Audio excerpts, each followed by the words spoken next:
Boa noite. Boa noite, Zé. Tudo bem? Tudo bem, Bernardo? Como é que vai? Só ajeitando. Será que cabe mais uma pessoa aqui? Provavelmente sim, que eu saiba são quatro o limite. Tá. Tá.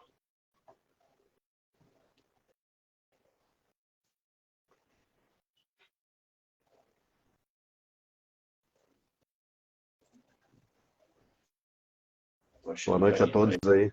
Acho que enquanto tu não fala, deixa eu dar uma introdução aqui pro pessoal da minha rede que vai entrar. Pode ser? Pode ser. Das Tá bem. boas-vindas. Beleza. Pessoal, boa noite. Hoje vou fazer uma live um pouco diferente. Normalmente eu faço domingo à noite. Mandar um abraço aí pro deputado Zuco, deputado federal, que acabou de... E também o pessoal me cobrando da... Eu não publiquei nada. O Christian mandou mensagem ali. A ideia hoje é fazer uma live junto com o Bernardo e com o Fábio, se eu não me engano, que é outra pessoa que está convidada.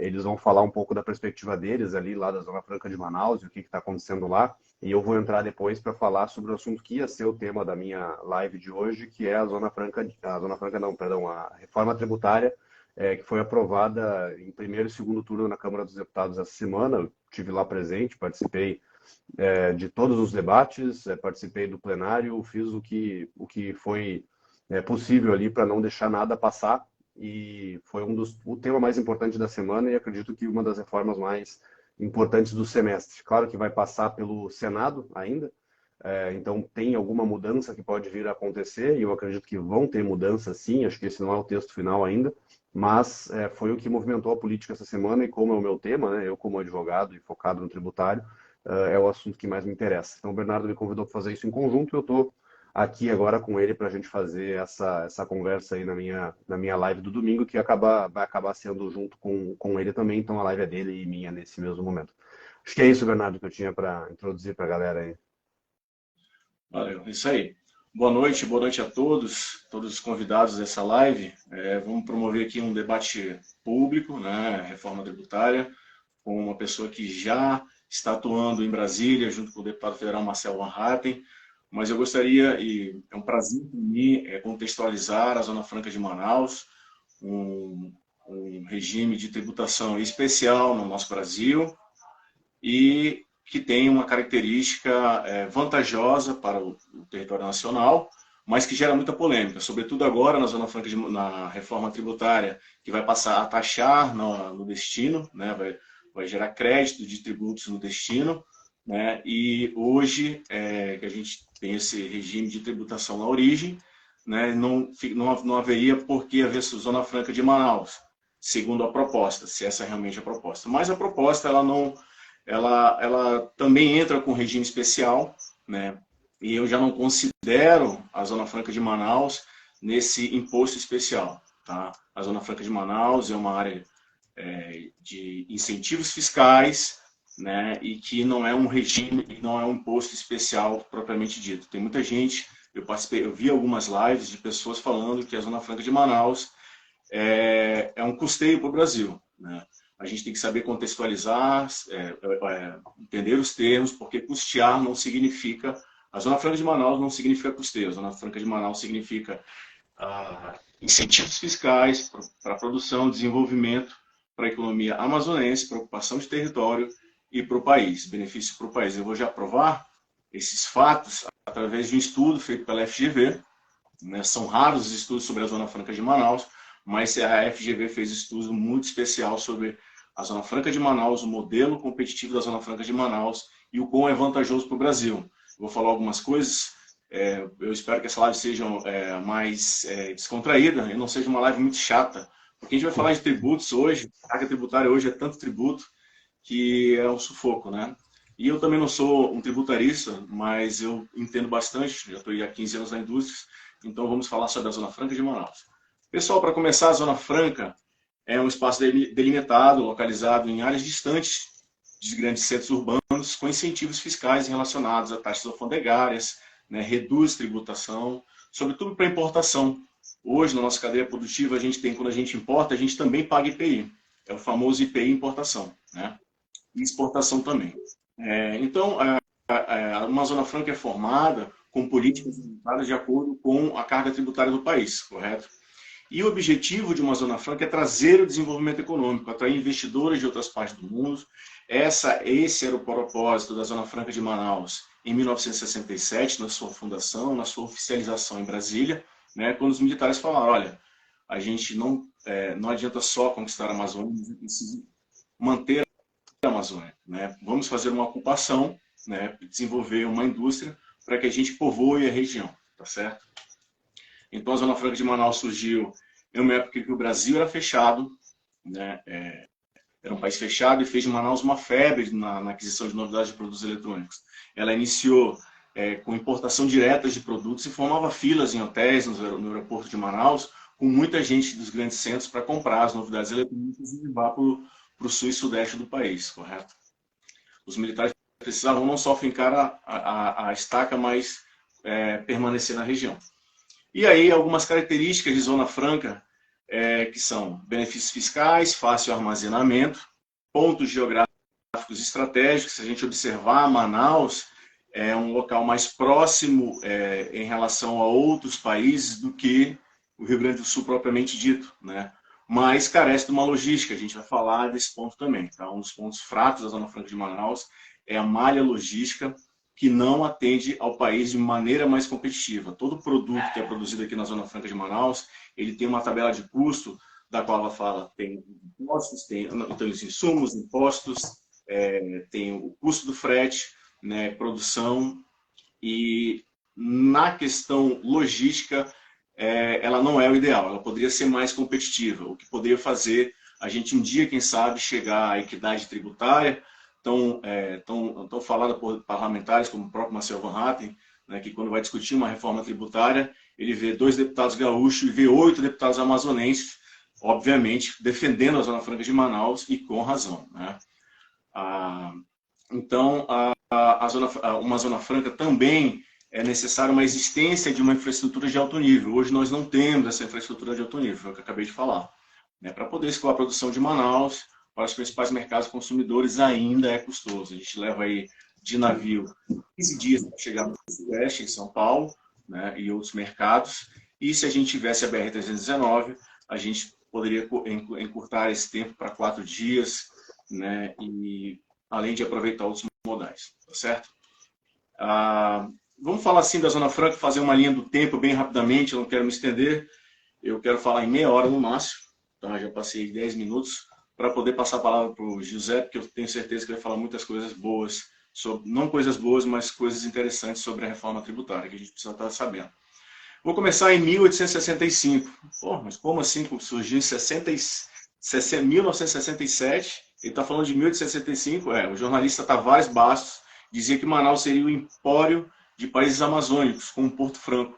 Mas ele demorou para ser ouvido, né? Essa é a história que conta aqui em Manaus, no Amazonas. Veio o século XX, o progresso do Amazonas com o ciclo da borracha, com capital inglês investido aqui nas seringueiras, trazendo novidades culturais para a cidade de Manaus. E no final dos anos 50 houve um fim desse ciclo, né? Os ingleses eles transferiram as mudas de seringas aqui, onde se produzia borracha, e levaram para a Ásia, para produzir um custo de mão de obra muito melhor, tá? E com mais gente para produzir, aumentando a capacidade, aumentando as vendas. E os ingleses levaram essas seringas para a Ásia, lá, e deu início a um novo ciclo da borracha. O Amazonas ficou desvalorizado nessa época em que eles foram embora de Manaus.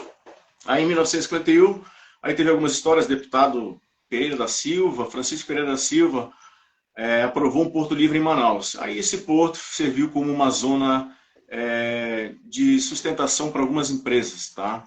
Poucas empresas se beneficiavam. Em 53 teve a Superintendência de Valorização Econômica da Amazônia, o governo de Getúlio Vargas já começava a olhar com mais atenção para a Amazônia, né? Aí teve uma lei 3.173 do Kubitschek que cria, enfim, dá início à Zona Franca de Manaus com espaço portuário de armazenamento ou depósito de retirada de mercadoria de qualquer natureza, né? Com armazéns e cais flutuantes à margem do Rio Negro. Quem conhece aqui Manaus sabe onde fica. Serviu, como eu falei, serviu apenas como uma armazenagem, alugado por empresa estrangeira que administrava o porto e fazia os seus negócios, tá? Gerava algum emprego, gerava era um atrativo econômico. Aí, enfim, em 1967, a oficialização, o governo Castelo Branco, já no governo militar, era contra a ocupação estrangeira da Amazônia, garantiu o território através do Decreto-Lei 288, que todo mundo aqui em Manaus conhece, é a criação da SUFRAMA. A SUFRAMA é um órgão de superintendência da Zona Franca de Manaus, que faz todo o cálculo tributário, todo o cálculo de isenção tributária e de PPB, né, que é o processo produtivo básico, que é aquele processo que para ser aprovado o teu cadastro na SUFRAMA, tu precisa entrar com um projeto e cumprir o processo produtivo básico da Zona Franca de Manaus. Então, tu pode passar a produzir. Tá? E incentivos fiscais decretados por 30 anos, então, a partir de 1967. Aí a gente vai começar a falar agora, vou já entrar no estudo da FGV, não vamos estender muito, mas a história da Zona Franca de Manaus até os dias de hoje sempre foi de altos e baixos, né? Sempre foram feitos por decretos de 10, 20 anos, até que em 2013 foi decretado pelo governo, não lembro agora se é Dilma, governo Dilma, até 2073, que culmina com a reforma tributária, né, com o início da integralidade da reforma tributária, ou seja, nós temos 50 anos para que o Amazonas possa desenvolver sua malha logística e possa competir de igual para igual, e a gente não deixe o Brasil refém de uma redução da carga tributária. Embora isso é um assunto que uma coisa não exclui a outra, eu achei um absurdo essa reforma tributária, com aumento de carga tributária previsto, tá? E a gente vai falar comércio, alimentos, o José vai falar bem disso aí, mas essa reforma tributária poderia visar a redução, a liberdade de imposto, né, e não esse aumento ou manutenção de carga tributária. Né? É aquela velha sensação do mais do mesmo. Né? No primeiro ano, milhares de empresas instalaram em Manaus e alguns nomes estrangeiros se instalaram em seguida. CCE, Gradiente, Filco, Sharp, Sanyo em 1970, ou seja, nomes que você só encontrava na Zona Franca de Manaus. Né? As extensões desse decreto sempre foram de curto período, 10 anos. Né? Deixa eu ver aqui. Sobre esse estudo da FGV, eu gostaria de falar aqui, esse estudo chama-se Zona Franca de Manaus, Impactos, Efetividade e Oportunidade. Quem quiser, eu posso mandar esse estudo, né, por WhatsApp, quem quiser me mandar uma mensagem no Instagram, que eu vou mandar esse estudo.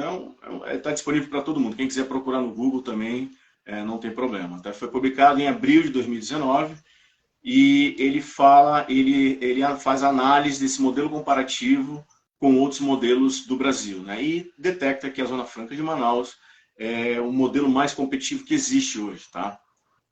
2 pontos eu gostaria de ressaltar. É um assunto que muito é falado, até mesmo pela bancada do Amazonas, né, quem defende a Zona Franca de Manaus, fala que a Zona Franca de Manaus freia o desmatamento da floresta amazônica. Né? Mas fala com esse discurso como se fosse a única coisa a mais relevante.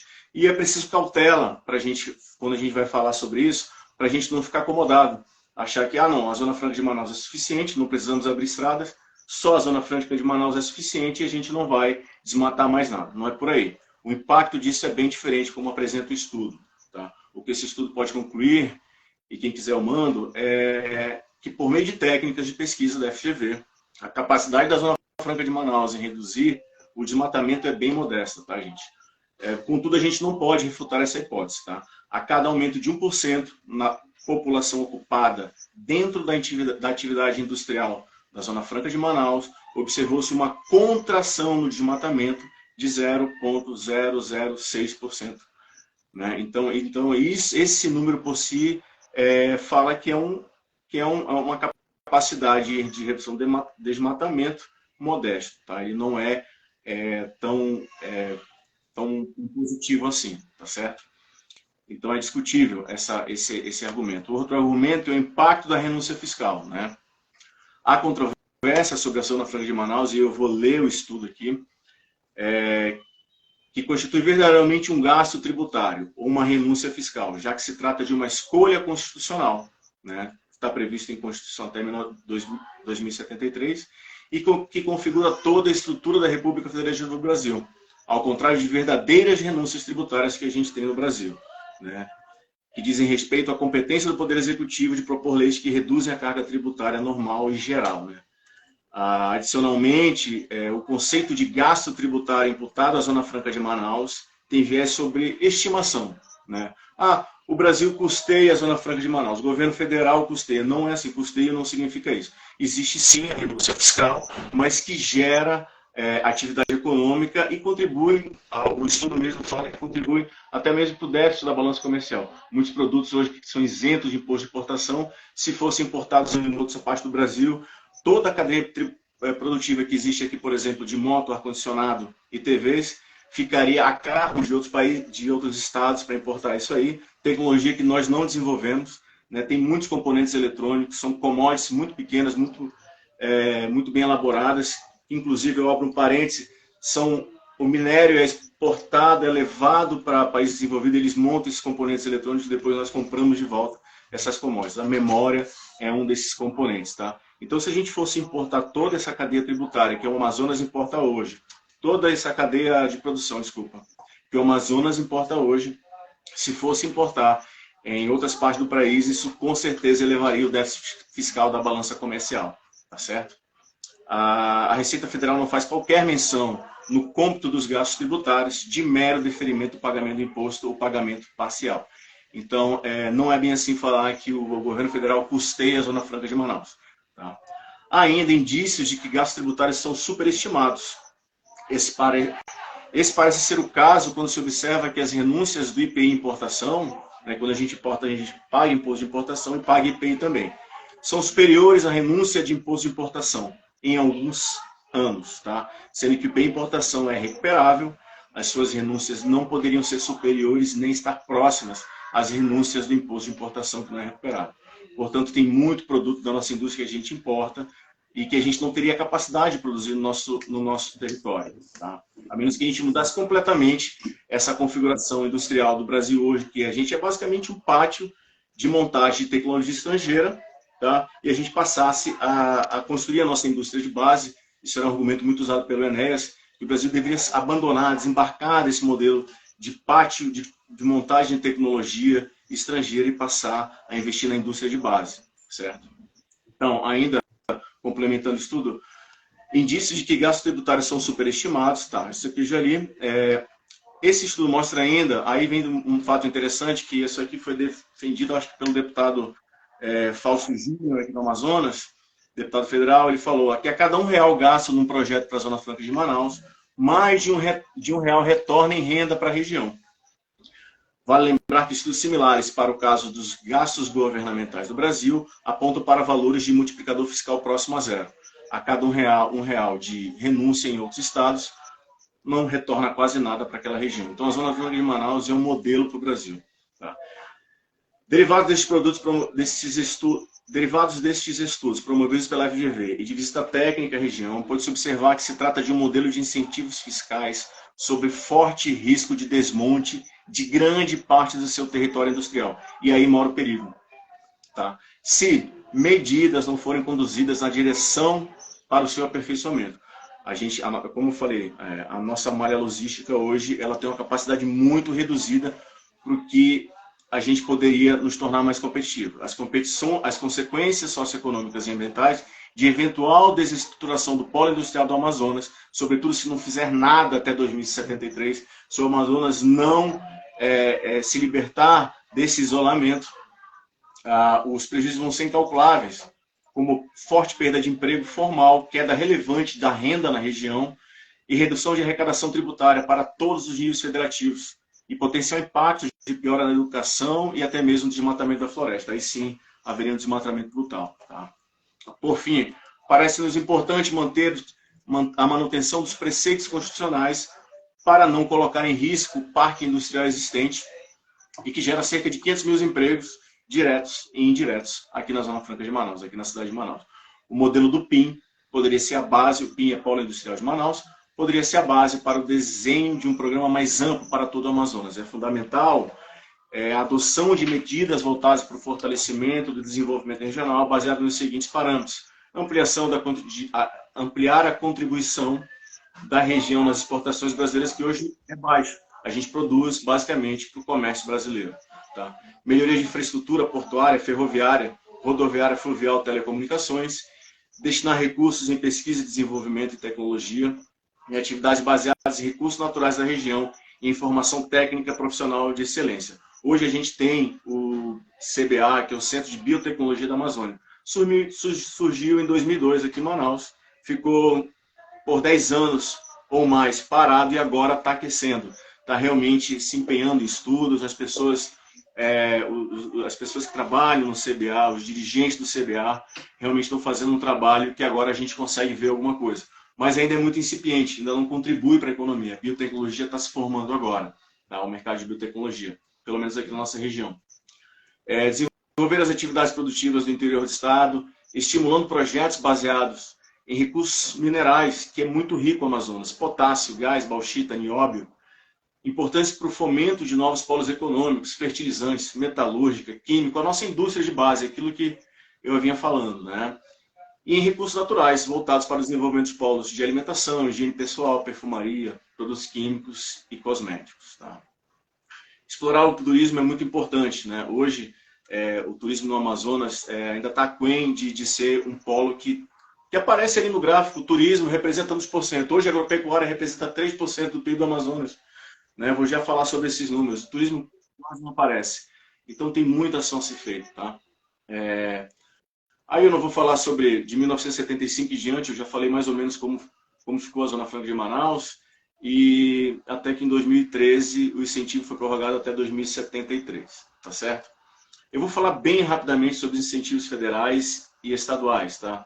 Imposto de importação tem duas regras, a isenção na entrada da mercadoria e a redução em até 88% do imposto devido na saída dos produtos industrializados para todo o Brasil. Eles são relativos à matéria-prima, intermédios, materiais secundários, intermediários, embalagens, componentes, outros insumos de origem estrangeira, sempre seguindo o processo produtivo básico. Né? Todo projeto aqui na zona de produção na Zona Franca de Manaus é muito bem controlado pela SUFRAMA. Eu digo que a Zona Franca de Manaus, eu costumo dizer que a Zona Franca de Manaus é um processo, é uma área de livre mercado, livre de impostos, altamente controlada, né? Enquanto poderia ser livre de imposto mesmo, né? Mas é muito controlada.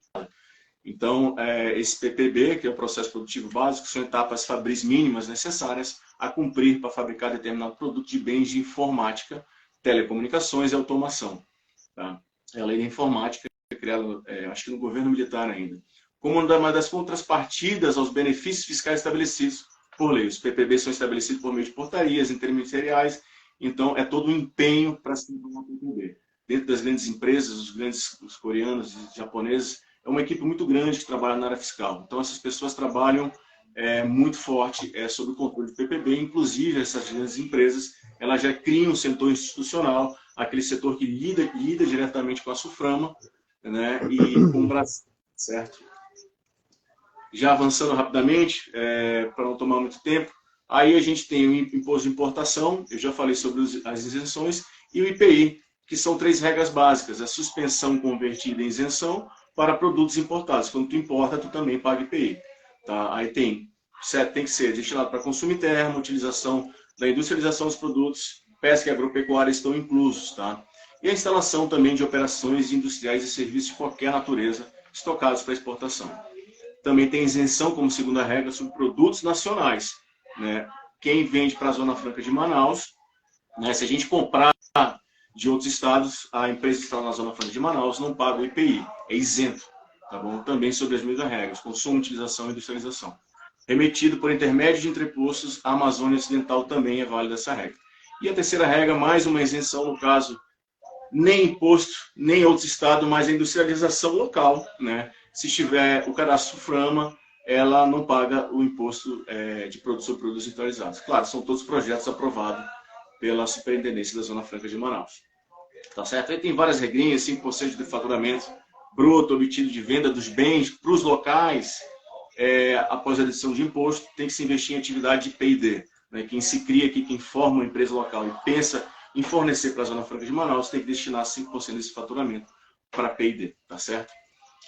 PIS/COFINS é outro produto federal, são 3 regras também, aí são as mesmas: suspensão nas importações, redução a zero nas alíquotas incidentes sobre receitas decorrentes de matéria-prima, blá, blá, blá, e alíquotas diferenciada como segunda regra, como terceira regra, com redução para cerca de 60% do valor da alíquota. 0,65% de PIS e 3% de COFINS. Reduz 60% disso, dessa carga. E para PJ, a indústria também, tá certo? O imposto, o IRPJ tem uma redução de até 75%, calculados como lucros de exploração para pessoas jurídicas, que tenham projetos protocolados até 31 de dezembro de 2023. Tá certo? Então, vou falar sobre uma taxa muito importante aqui, a AFRMM. Quem trabalha em comércio exterior conhece que você paga hoje aí cerca de 25% sobre o valor aduaneiro de uma mercadoria. É muito dinheiro. Esse aqui é um impostão, esse aqui do comércio exterior, esse é o imposto mais caro. Muito mais caro que os demais. Então, esse aqui também está isento, a não incidência, né? Existe a não incidência para navegação fluvial e lacustre. Porque o AFRM chama-se adicional sobre frete para renovação da marinha mercante. É uma taxa que paga para a marinha, né? Como um órgão do governo, paga-se essa taxa, né? Mas para navegação fluvial e lacustre, exceto granéis líquidos transportados no âmbito das regiões norte e nordeste. Aí tem essa exceção também. Mas, no geral, para a indústria, tu tem essa não incidência desse imposto ou taxa, como queiram falar. Tá certo? Incentivos estaduais também são válidos, ICMS, isenção, redução de base de cálculo e deferimento, prorrogações de prazo, aquisição de insumos, saída de produtos acabados, tudo isso são os incentivos da Zona Franca de Manaus. Existe o ICMS, o crédito de estímulo do ICMS, deferimento do imposto, isenção do imposto e redução da base de cálculo, e cada um com a sua respectiva regra. Tá? Não quero me estender, esse é um assunto que quem quiser eu também posso mandar. Qual é o órgão que tem isso aqui? Só um minutinho. É o SEDECT. Tá? Quem quiser eu mando sobre os tributos da Zona Franca de Manaus. Eu quero falar rapidamente, a gente passar para a palavra para o Giuseppe, sobre os prós e contras da Zona Franca de Manaus. Ao meu ver, tá? Essa é a minha percepção. Tá? Um dos polos industriais, os prós, né? As vantagens da Zona Franca de Manaus é que é um dos polos industriais mais modernos da América Latina, indústria de produção em massa. Só um plano de TV, um plano de produção diário de TV pode chegar a 14 mil TVs por dia. Um plano, né? Às vezes produz 9, joga para outro dia, aí tu vai controlando. Mas é muita TV, é muita moto produzida, é muito ar-condicionado, ao preço mais competitivo. Pode chegar com... Não tem como o Sul e Sudeste competir com a Zona Franca de Manaus em termos de preço de produto. É um absurdo, tá? Indústria de produção em massa, tecnologia robótica 4.0 e, pelo histórico, permitiu que várias empresas estrangeiras iniciassem as operações no Brasil. O diferencial competitivo nas importações de insumos e bens de capitais é uma outra vantagem da Zona Franca de Manaus. Ao investir em Manaus, a tua indústria terá a vantagem de um planejamento acurado das iniciativas de investimento e previsibilidade, expectativas de retorno que gozam, claro, de garantias constitucionais. Tá? Aí eu vou falar duas vantagens que já estão começando a se tornar desvantagens. Daqui a pouco, se não fizermos nada até 2073, vai ser um problema. Manter uma área de Zona Franca é benefício para o país, mas a Zona Franca de Manaus, em especial, não possui um alto nível de infraestrutura e fácil acesso como a Zona Franca são caracterizadas. Né? Isso aí, a gente já sabe que muitas empresas fecharam aqui na Zona Franca, já não viram mais vantagem. Para a gente competir na Zona Franca, tu tem que ter capital para ampliar a tua capacidade. Né? Se você não tiver isso, fica muito difícil tu acompanhar o nível de exigência das grandes empresas coreanas e japonesas. Tá?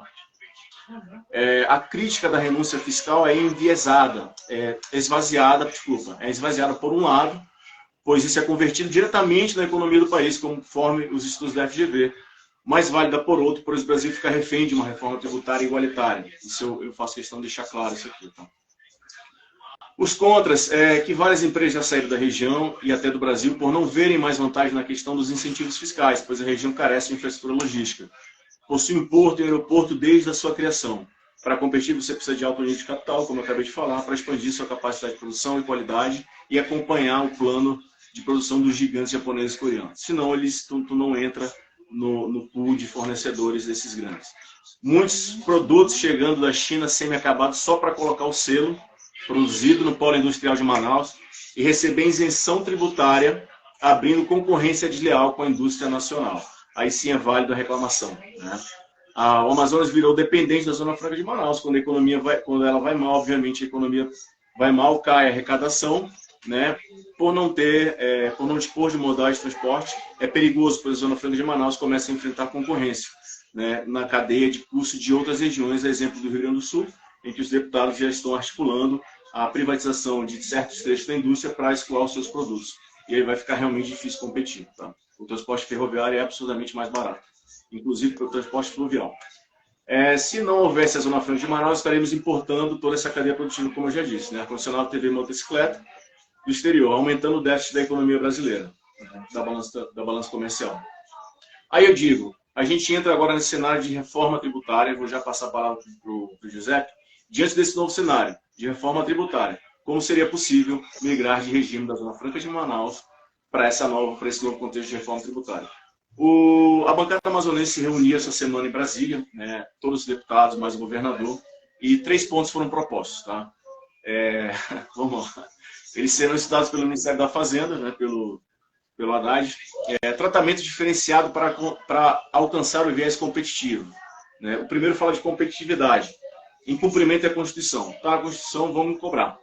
Mantendo os incentivos até 2073. Então, eles querem esse tratamento, que se mantenha esse tratamento, visando a produção e comercialização, ou importação de bem para industrialização. Aí tem outros dois, o Fundo de Sustentabilidade e Diversificação Econômica do Amazonas.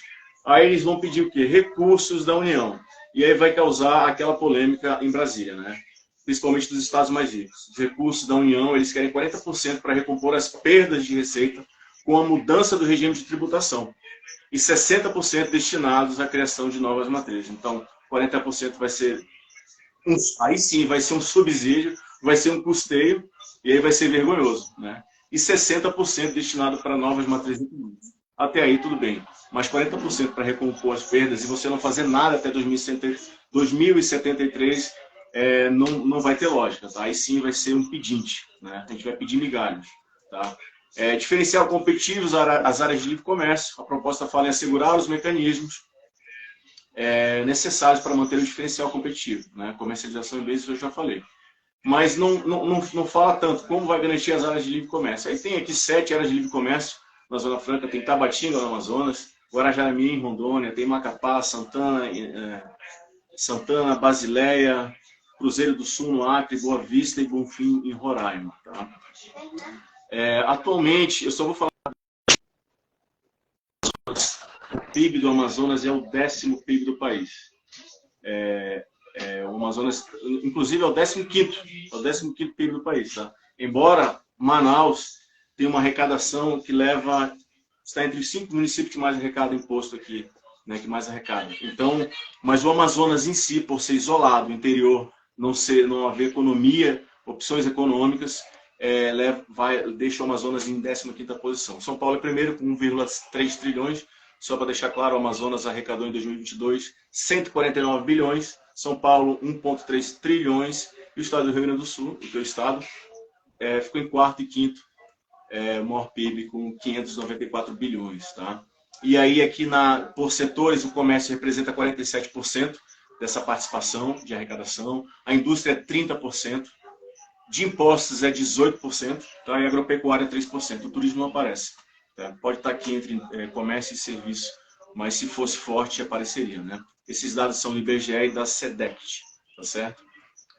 Quadro comparativo para o recolhimento de ICMS também é relevante, um outro dado a se estudar. E então, assim, basicamente é isso. Tá? Eu levantei os pós e contas, eu já falei sobre a situação. Eu queria passar a palavra para o Giuseppe e eu gostaria que pudesse comentar o máximo que puder como foi essa semana em Brasília e como vão ficar algumas coisas. Foi tirado, José, aquele texto proposto pelo deputado do Novo em São Paulo, do gatilho automático, que para frear o aumento das alíquotas, se superasse o crescimento do PIB? Pode comentar. Boa noite, Bernardo. Obrigado aí pela explanação sobre a Zona Franca.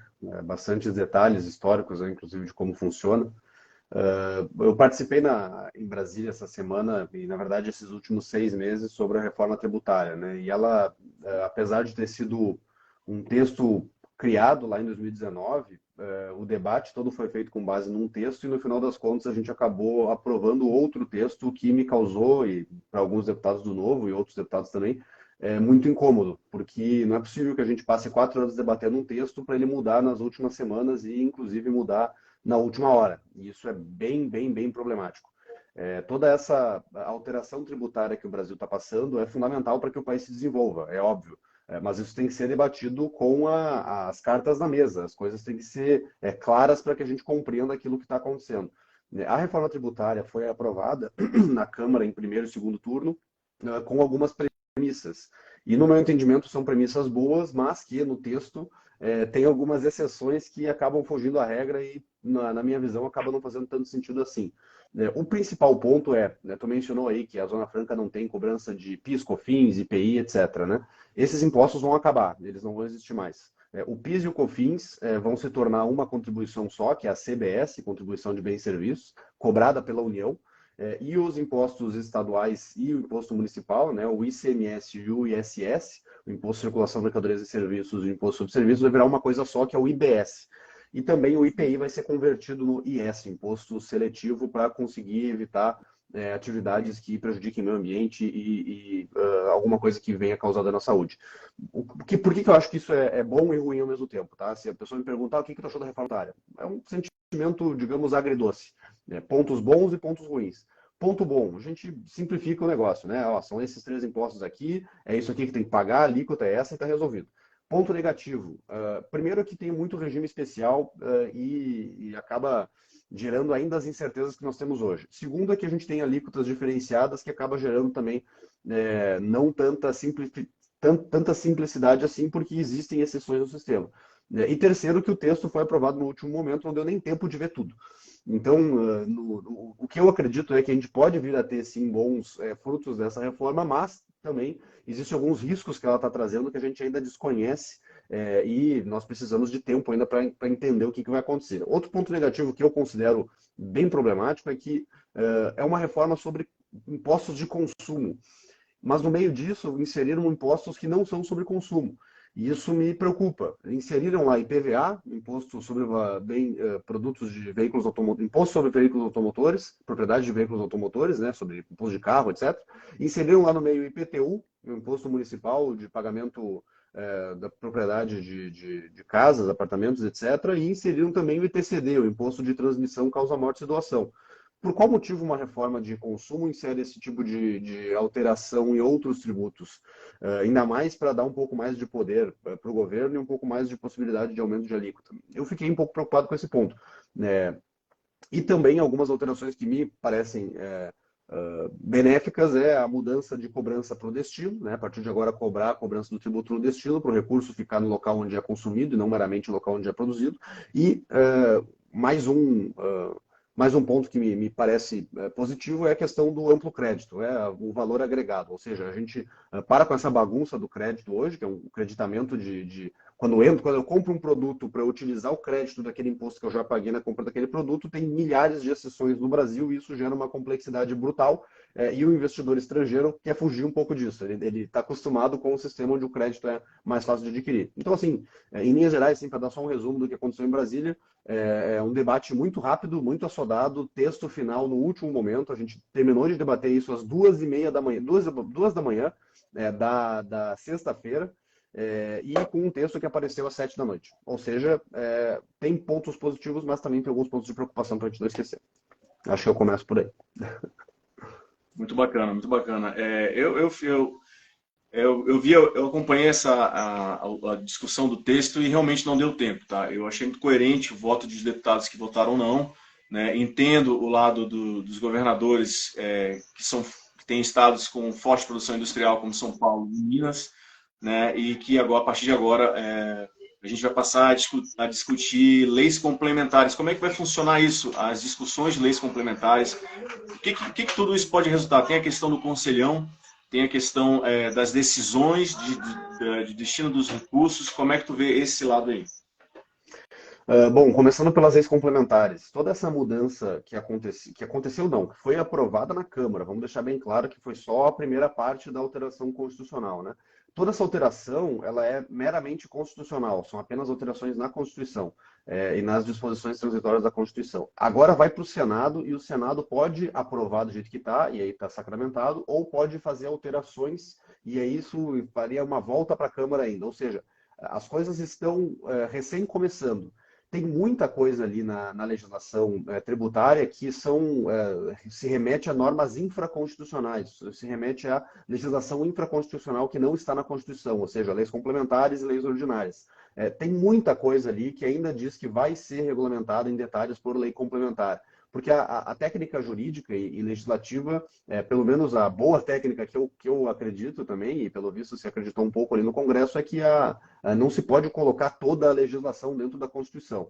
Primeiro que a Constituição é um assunto um pouco, uma lei um pouco mais, uma regra um pouco mais dura, um pouco mais rígida, que tem que ser um pouco mais geral, e segundo que tem muita coisa ali que nem deveria estar na Constituição, mas deveria estar no Código Tributário Nacional. No meu entendimento, a gente já coloca coisa demais na Constituição, deveria ser mais infraconstitucional ainda, mas foi o que fizeram, e então tem muita coisa, muita norma pendente de regulamentação em lei complementar, e isso vai demorar meses para ser debatido no Congresso. Eu diria que nos próximos 3, 4, 5 meses vai ser o grande debate no Congresso, as regulamentações da reforma tributária, que nós ainda não sabemos como vai ser. Felizmente, a gente tem o Senado ainda para poder olhar com um pouco mais de calma, um pouco mais de profundidade aquilo que foi proposto pela Câmara, para evitar que nós tenhamos tantos problemas e tantas distorções, e algumas que a gente talvez ainda nem conheça, porque não deu tanto tempo assim de analisar e entrar no detalhe do texto. Certo, muito bacana. O que mais que a gente pode falar sobre a reforma tributária? Eu acho que deixar claro, Bernardo, todo o debate que isso vai gerar, porque é o seguinte, tu, como amazonense, defende a Zona Franca, né? Pessoas que não são da região não concordam com a Zona Franca. Quem é do Norte e Nordeste prefere que tenha o pagamento do tributo no destino. Quem é do Sul e Sudeste prefere que tenha mais na origem, porque os estados do Sul e Sudeste são estados mais produtores, ou seja, nós produzimos mais do que nós consumimos e, portanto, quanto mais tributação na origem, melhor para nós, e quanto mais tributação no consumo, melhor para quem tem menos indústria e mais população. Isso gera uma grande guerra no Brasil como um todo, porque puxa de um lado, puxa do outro, a gente tem incentivo aqui, mudança ali, para um é bom isso, para outro é bom aquilo. Esse debate vai continuar, viu? Esse debate não tá encerrado. A questão do Conselho Federativo, que vai destinar e vai tentar fazer uma equalização da destinação dos recursos para evitar grandes distorções, vai dar bagunça também. Então eu já deixo claro aqui que nos próximos meses vai ter discussão sobre tudo isso, porque no fim das contas é dinheiro, é arrecadação e é o desenvolvimento e o futuro dos estados que está em jogo com toda a mudança tributária. A gente sabe muito bem que para fazer um estado se desenvolver, quanto menos impostos, mais incentivo a empresa a gente vai ter. Quanto menos cobrança de imposto, mais as empresas vão querer se instalar lá. Mas se a gente não cobra de um lado, acaba que o governo tenta cobrar do outro para tentar manter um nível de arrecadação. Então, para alguém pagar menos, alguém paga mais. E isso faz com que tenha um cabo de guerra gigante no Brasil, que alguém puxa de um lado e outro puxa do outro, e o governo tenta, no meio do caminho, manter um nível de arrecadação para pagar os seus custos, que hoje não são baixos, né? Então eu diria aí, próximos meses, muito debate ainda sobre reforma tributária, isso não acabou na semana passada lá em Brasília. Tá. A minha preocupação em relação à reforma tributária são sobre dois setores. O setor de alimentos, segundo a Confederação Nacional de Alimentos, deixou presencialmente no Ministério da Fazenda um relatório de que o aumento de carga tributária com a reforma tributária elevaria até 90%, 100% em alguns estados sobre a produção alimentar. Tá? Os produtores, eu imagino que tem muita produção familiar no sul do país, né? E esse pessoal do Simples Nacional seria prejudicado. Tá? E a outra preocupação é em torno alimentos e outros serviços, né? Advogados, profissionais liberais passariam a pagar um imposto muito maior, porque vão absorver o IBS, se não me engano. Tá? E poderia chegar a 30%, que seria também um horror. Né? Como é que tu vê esse lado? Então vai dar barulho também para esse lado, mas que rumo o país pode tomar? A gente vai subsidiar a nossa agricultura, como na Europa? Não vamos subsidiar. Vai aumentar, né? Vai ter que repassar. Olha, é complicada a situação. Como tu vê isso? A questão da cesta básica da agricultura, o fato é que o Brasil não diretamente subsidia a agricultura como a Europa faz, mas nós damos muitos benefícios fiscais, até porque para ser competitivo nesse mercado não dá para cobrar o imposto do agro, que é o motor do Brasil, da mesma forma que a gente cobraria de qualquer outro setor. Não dá para fazer isso, senão a competitividade internacional simplesmente acaba. Não dá para a gente tapar o sol com a peneira e fingir que dentro do nosso parquinho aqui a gente faz do jeito que a gente quiser e o resto do mundo não vai influenciar o nosso setor produtivo. Isso vale para o agro, isso vale para a indústria, isso vale para tudo. O setor de serviços, nessa reforma, no meu entendimento, e no entendimento de muitos aí, é o setor que vai ter um aumento de carga tributária. Pela estrutura da reforma, nos parece que vai acabar tendo um diferimento do pagamento do tributo para o final da cadeia. Isso quer dizer que a tendência é que a origem pague menos e o final pague mais. Que o agro, na verdade, não. O agro vai até pagar um pouco mais agora nesse momento. Mas a indústria, principalmente, a tendência é que a indústria pague menos imposto e esse imposto seja empurrado para as etapas posteriores da cadeia para chegar até o final, que seria o consumidor final e os serviços. Os estudos mostram que sim, vai ter um aumento sim de custo na cesta básica. Não sabemos ainda quanto, ninguém sabe quanto, até porque a alíquota ainda não foi apresentada. A gente não sabe quanto que vai ser a alíquota do IBS no Brasil. E esse é um ponto extremamente problemático dessa reforma. Tudo isso tinha que ter sido feito às claras, na minha visão. Queremos fazer uma simplificação? Queremos. Queremos fazer uma facilitação dos negócios, um IVA, etc. Queremos, é óbvio. Mas espera aí, quanto que vai ser esse imposto? Qual vai ser a alíquota? Nós não sabemos ainda. Se fala em 25%, alguns falam em 30%, outros falam em outros valores, mas a verdade é que nós não sabemos de fato isso. Alguns setores vão ter alíquota reduzida, tá? São os setores que foram elencados ali como essenciais pelo Congresso. Questão de alimentos, e aí entra o agro, né? Serviço de saúde, serviço de educação, transporte urbano e, se eu não me engano, medicamentos. Acho que são esses 5 que vão ter a alíquota reduzida e, se eu não me engano, até algum outro entrou no meio do caminho. Eu não posso te dar certeza porque o texto, como eu te disse, foi alterado nos 45 do segundo tempo e a gente não tem certeza de quais que entraram. Eu não me lembro de cabeça quais que entraram. Acho que cooperativas ou alguma coisa assim teve alguma redução também. E tem os regimes especiais. Tem regime especial para construção civil, para aviação civil e etc. Então, assim, o que vai acontecer só de fato quando as coisas forem colocadas em prática para a gente saber de certeza. Esse é um quê de incerteza que nos incomoda. O setor de alimentos tem um aumento. Tem umas tentativas de fazer uma equalização disso, que seria o cashback, coisa do tipo, mas, no fim das contas, é um cenário bem incerto ainda, não tem como te cravar quem que vai ter aumento, quem que vai ter redução, a não ser a análise da indústria do serviço. Isso é certeza. A indústria vai ter redução, vai ter menos pagamento ali, porque eles vão ter mais creditamento mais fácil, e o serviço vai ter um aumento sim, isso não tem como saber quanto que é o percentual. A gente tem só estimativas por enquanto.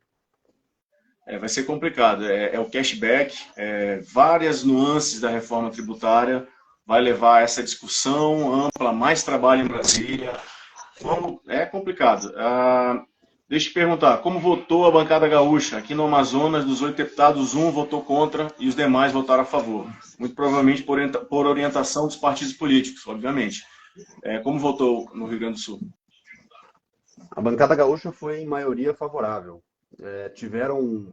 Não foram poucos os contrários, mas não chegou na metade. Então a maioria foi favorável e os mais céticos ali, mais preocupados, acabaram votando contrariamente. Mas não pelo motivo da Zona Franca, tá, Bernardo? A grande questão, teve alguns deputados, inclusive o deputado Marcel, que a vontade dele desde o início era votar favorável. Nós queríamos votar favoravelmente, eu queria votar favorável também. Mas é muito incerto dar um texto desses em última hora e exigir que o deputado vote favorável por conta de uma carta de intenções.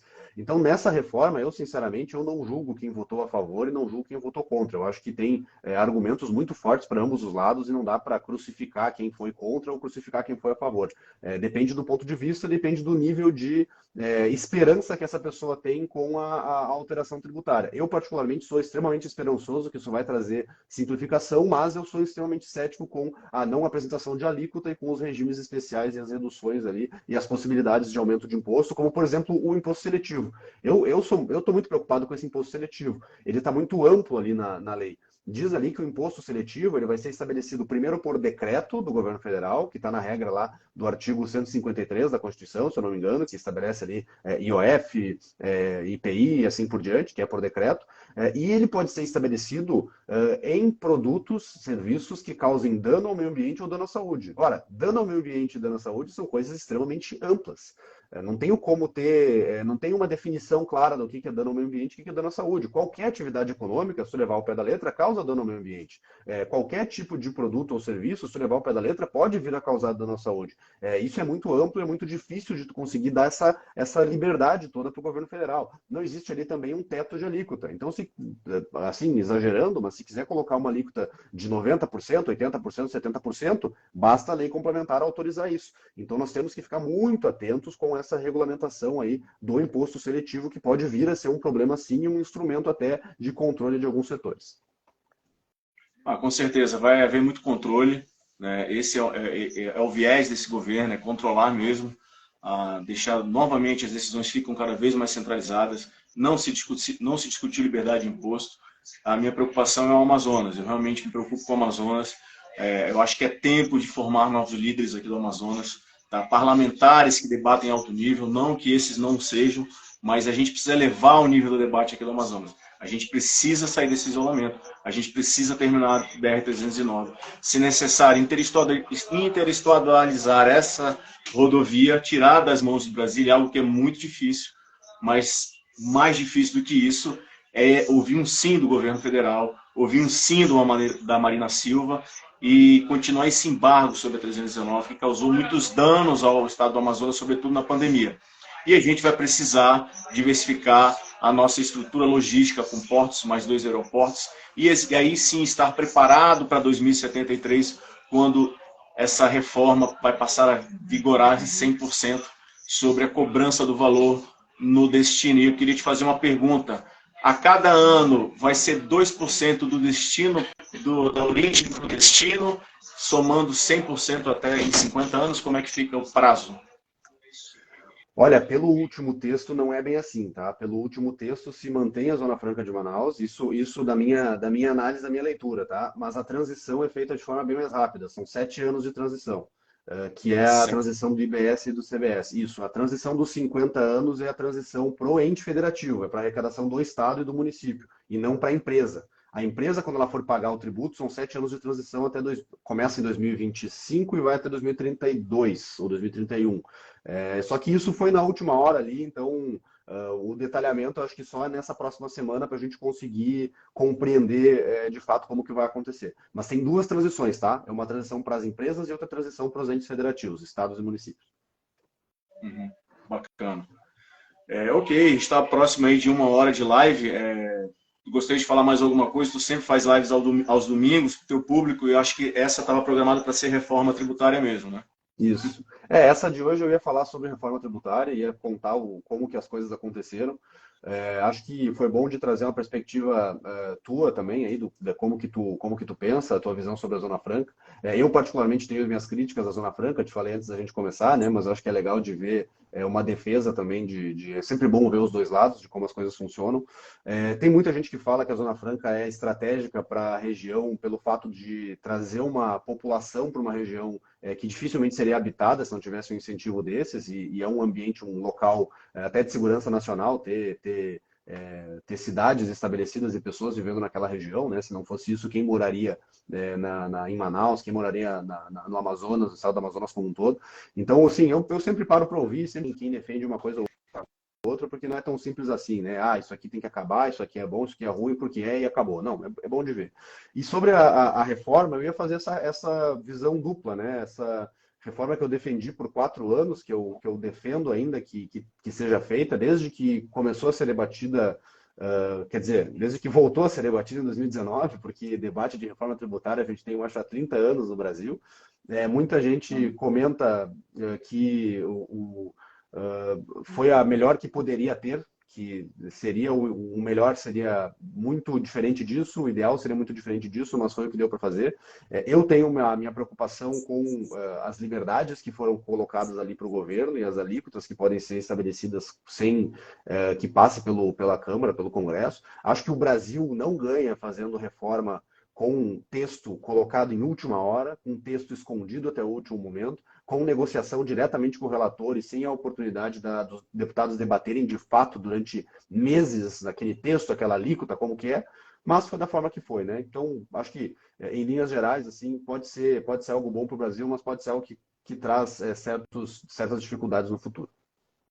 Bacana, bacana. Deixa eu ver o que a gente tem mais para falar. Tu gostaria de comentar, enquanto tu era deputado estadual, tu conseguiu alterar um projeto de lei para o ICMS, que tinha um negócio É, meio complicado no Rio Grande do Sul. Tu pode falar rapidamente? Esse é um feito passei, teu. passei 4 anos fazendo aquele negócio e agora o imposto vai acabar. Mas fico feliz que o ICMS vai acabar porque, olha, é um imposto jurássico, é um imposto que tem uma estrutura muito, muito, muito ruim, complicada, antiga, que precisava de atualização. O fato, aquilo lá era sobre a substituição tributária, que parece que tem até uma, ST. uma uma possibilidade de recriação da substituição tributária nessa reforma que foi feita. Diz ali antecipação de pagamento de carga em algum local no texto e isso pode vir a se tornar uma ST lá no futuro. Simplesmente era uma dificuldade do empresário que era cobrado. A substituição tributária é o seguinte, né? Tu substitui a hora de pagar o imposto. Ao invés de pagar na hora da venda para o consumidor final, tu estabelece um preço de pauta, uma estimativa de quanto que aquele produto vai ser vendido e cobra da indústria prevendo que o produto vai ser vendido para o consumidor final a um valor e a indústria repassa isso adiante e o imposto vai sendo empurrado para chegar até o consumidor final, de forma a tentar estabelecer quanto que vai ser vendido para evitar sonegação. É complexo, é problemático. Aí tu imagina, né? O governo já faz um negócio meio socialista que é prever quanto que vai ser vendido o produto. Aí ele cobra da indústria antecipado antes do produto ser vendido. Aí o empresário, o lojista, o varejista, ele compra o produto com o imposto já pago e aí ele vende para o consumidor final. E aí o problema era, às vezes tu compra o produto com o imposto já pago, só que tu pagou muito mais do que deveria ter pago.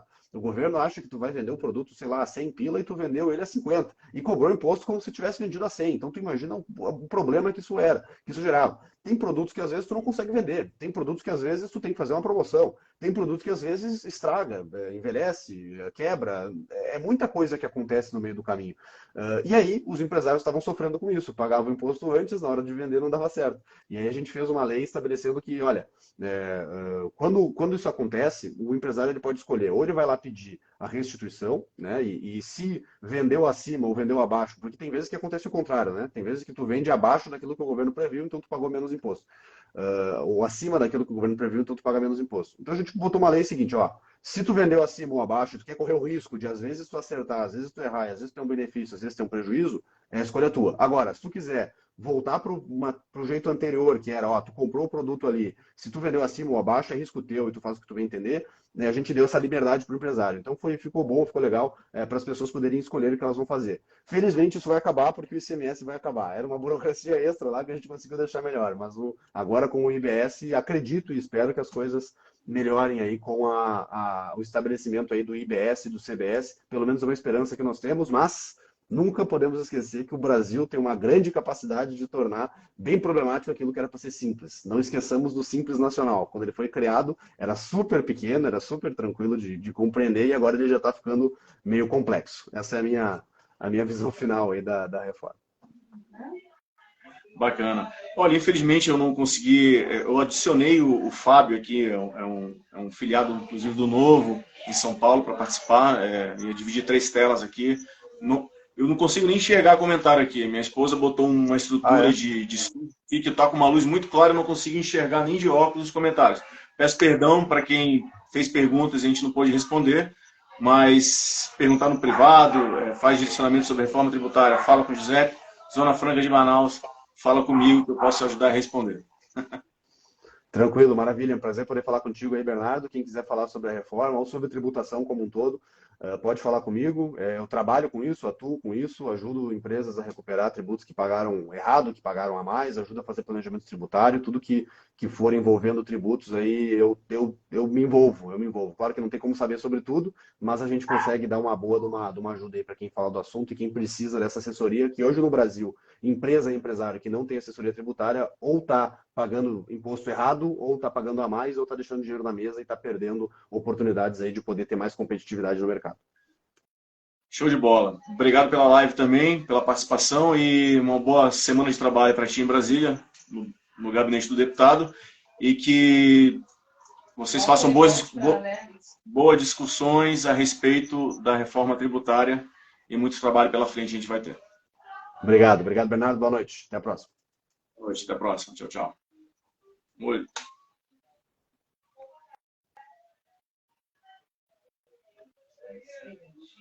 Agora eu quero armazenar isso aqui. Desligou? Aí, terminou? Voltou no X? Botei para mim isso.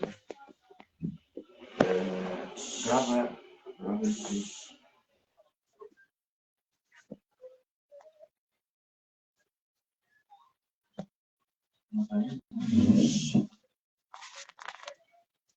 Escrito aqui. Não, tem que gravar.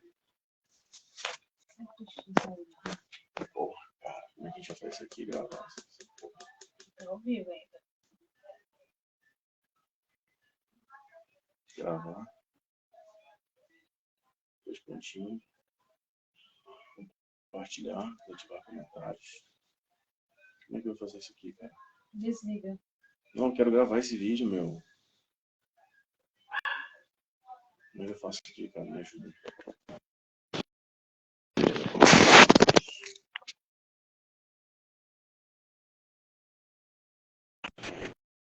Que merda, meu. Eu quero gravar essa porra aqui, velho.